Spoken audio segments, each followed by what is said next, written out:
do we as people begin to realize how vastly beautifully diverse our species is. For many, we don't realize we're single minded until we are forced to escape our comfort zone. In my experience, I found that being open minded means to listen, not upending your life. In my experience, I may suggest that my comprehension began as a child. At 5 months old, my mother and father split, which packed and transported my life to Alabama before it had even begun.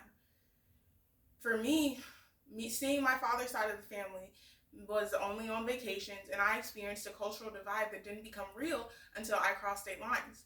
Separation wasn't disruptive, but merely a way of life.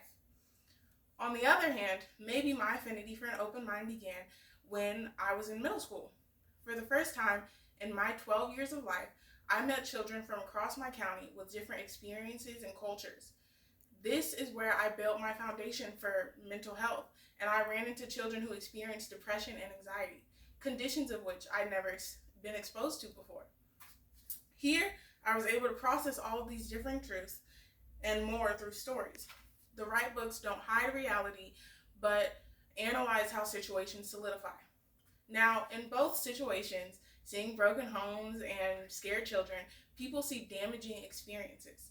However, in my experience, it taught me that definitions change with time and place.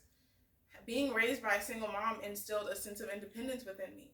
So I'm able to ask for help, but I also have the confidence to succeed on my own. Seeing untreated mental illness would later give me the courage to ask for help when I experienced my own pit of anxiety. From there, a multitude of lifestyle variations were exposed to me through the pages of a book, which supplied new educated lenses to the world. Too often, people see growing an open mind as a mountain to climb or are offended by being called single-minded.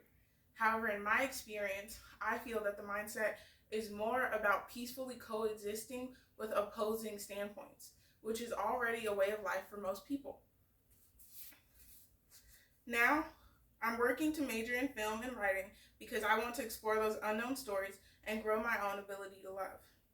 Remembering the stories of others and seeing the world for what it is only prove that different doesn't mean ugly or ostracized. Diversity is beautiful, and it pushes people to grow beyond what's comfortable. It tests our willingness to love. So what's important may not be how we realize people are unique, but that we have those moments to be better neighbors to each other. What's important isn't necessarily when we change, but that we change it all.